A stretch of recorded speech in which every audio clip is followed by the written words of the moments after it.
Salut à toi et bienvenue sur la chaîne, je suis Monsieur Kams et aujourd'hui on va parler des erreurs qui mettent en danger vos comptes Mobile Money. Bien évidemment, beaucoup de personnes en Afrique ont des comptes Orange Money et l'objectif principal lorsque vous avez ces comptes Orange Money ou bien Mobile Money, c'est de les sécuriser. Donc dans cette vidéo, je vais vous expliquer exactement ce qu'il faudra faire pour ne pas vous faire peut-être arnaquer ou bien pour ne pas du tout perdre de l'argent avec vos différents comptes. Les deux premières erreurs que je vais énumérer sont des erreurs véritables, sont des erreurs que beaucoup de personnes commettent. Et les trois autres erreurs sont juste des conseils et surtout des astuces que je vais vous apporter dans cette vidéo. Donc, si c'est la première fois que tu arrives sur la chaîne, je t'invite déjà à t'abonner parce qu'ici, nous parlons d'astuces et conseils dans le domaine du mobile money, mais aussi de la tech. Tu regardes la vidéo jusqu'à la fin, tu t'abonnes à la chaîne pour permettre de faire grandir la communauté, mais surtout, rendez-vous après le générique.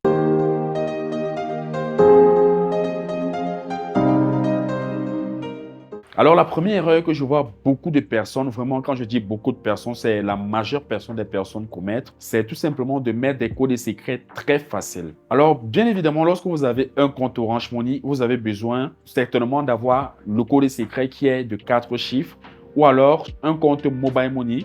On va vous demander d'avoir un code secret de 5 chiffres. Ça, c'est au Cameroun. Je ne sais pas si dans d'autres pays africains, c'est pratiquement la même chose. Vous pouvez répondre à cela dans les commentaires. Vous avez pour habitude de mettre 4 zéros quand c'est chez l'opérateur Orange, par exemple, ou tout simplement de mettre 1, 2, 3, 4. Ou alors, certaines personnes encore vont jusqu'à mettre leur année de naissance. Ce sont des erreurs que vous commettez parce que ce sont des codes qu'il ne faudra même pas penser à mettre lorsqu'on vous demande votre code secret. Déjà, quand vous mettez votre année de naissance, s'il vous arrive de perdre votre téléphone ou de perdre votre carte d'identité, je veux dire, le premier bandit, lorsqu'il va prendre votre téléphone, le premier réflexe ce sera de mettre le code secret qui sera votre année de naissance. Malheureusement pour vous, si c'est ça votre code secret, vous allez perdre tout l'argent que vous avez dans votre code secret. Donc déjà, de grâce, faites l'effort de ne pas mettre cela comme votre code secret. Maintenant, quand on parle de 1, 2, 3, 4, ce sont des codes usuels que beaucoup de personnes ont pour réflexe de vouloir mettre. Même cela, oubliez, ne faites pas du tout cela. Je viens de vous dire, dans cette vidéo, je vais vous donner des conseils, des erreurs qu'il ne faudra pas faire. Donc,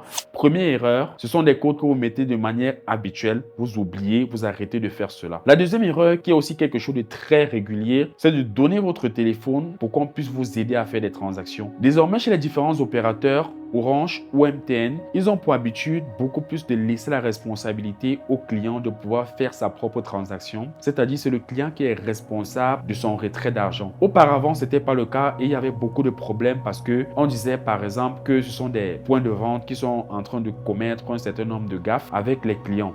Donc, désormais, vous avez la possibilité vous-même de faire vos transactions et le fait de prendre votre téléphone et de remettre par exemple un point de vente peut être un problème parce que vous pouvez perdre de l'argent et c'est le point de vente que vous allez venir accuser de manière injuste et ce n'est pas vraiment quelque chose qu'il faudra continuer à faire. Ou alors, lorsque vous donnez votre téléphone aux enfants ou à quelqu'un d'aller faire votre transaction et plus tard vous remarquerez que vous avez perdu de l'argent, la première personne vers qui vous allez vous tourner, c'est la personne à qui vous avez remis votre téléphone pour faire cette opération. Donc, de grâce, faites l'effort de ne plus remettre les téléphones lorsque vous voulez faire une transaction. Et ensuite, si vous le faites, ne venez pas plus tard vous plaindre parce que vous seriez les seuls responsables. Alors, on va entrer maintenant au niveau des conseils et des astuces que je vais vous donner lorsque vous détenez un compte Orange Money. Le premier conseil que je vous donnerai, c'est lorsque vous avez un compte Mobile Money aujourd'hui, vous avez tendance à atteindre le quota des transactions. Généralement, de manière journalière, vous pouvez parler au-delà de 2 millions de francs lorsque vous voulez faire des retraits. Maintenant, la solution que je vous recommanderais de prendre pour pallier à ce problème, c'est de pouvoir avoir plusieurs comptes Mobile Money. Chez l'opérateur Orange, par exemple, vous avez la possibilité d'avoir 3 comptes Orange Money. C'est quelque chose de très important pour certaines personnes qui sont habituées à faire des transactions de manière régulière, d'avoir plusieurs comptes par lesquels on peut leur envoyer de l'argent si à jamais ils sont saturés ou bien leur quota est atteint. Ils ont la possibilité de demander qu'on envoie sur un autre numéro qui est toujours un numéro qui l'appartient et qui n'a pas encore un quota atteint de manière journalière. C'est une stratégie très importante et intéressante que je partage avec toi pour pouvoir maximiser tes transactions journalières, surtout toi qui est peut-être un homme d'affaires qui a besoin de ton compte Mobile Money pour pouvoir faire de très grosses opérations.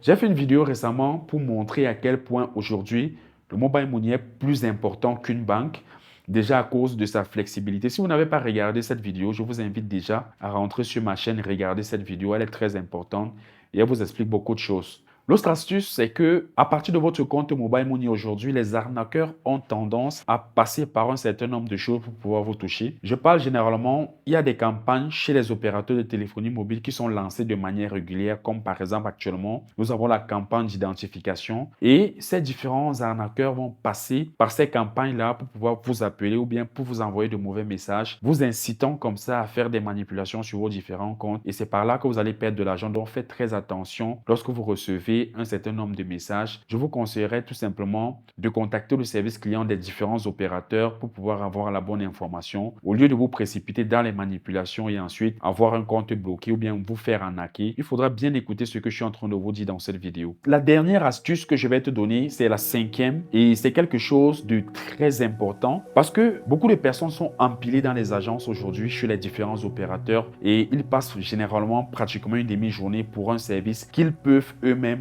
réaliser à travers leur téléphone. Je parle de quoi? Vous avez généralement des soucis avec des transactions que vous avez eu à effectuer avec vos différents comptes Mobile Money et vous aimeriez avoir la traçabilité comme des erreurs de transaction ou tout simplement des paiements que vous avez eu à faire avec votre téléphone. Et le seul endroit où vous pouvez vous rendre pour avoir la traçabilité de ces différentes opérations, ce sont des agences. Mais ça, c'est ce que vous pensez. Alors que des opérateurs ont mis sur pied des applications qui vont vous permettre de pouvoir avoir votre propre listing de transactions, vous permettant comme ça de pouvoir vous-même, à travers par exemple l'application Orange Money Afrique, de pouvoir avoir le relevé de vos opérations pour suivre les différentes transactions que vous avez eu à faire en termes de dépôt d'argent ou en termes de paiement de factures. À travers cela, vous pouvez facilement avoir le listing et imprimer vos différentes factures pour ceux qui ont eu à faire des paiements et qui sont revenus de manière impayée. C'est quelque chose d'assez bluffant que beaucoup de personnes n'ont pas du tout l'habitude de faire. Ou alors chez l'opérateur MTN, vous avez aussi leur propre application qui vous permet d'avoir toutes ces transactions-là. Il faudra essayer de vous rapprocher de ces différents opérateurs pour pouvoir avoir l'application en question pour vous permettre de vous faciliter la vie, surtout parce qu'elles sont liées à vos comptes Mobile Money. Ça, c'est ce que je voulais partager avec vous dans cette vidéo pour pouvoir vous édifier, mais surtout pour vous faciliter la vie. Si le contenu vous a intéressé,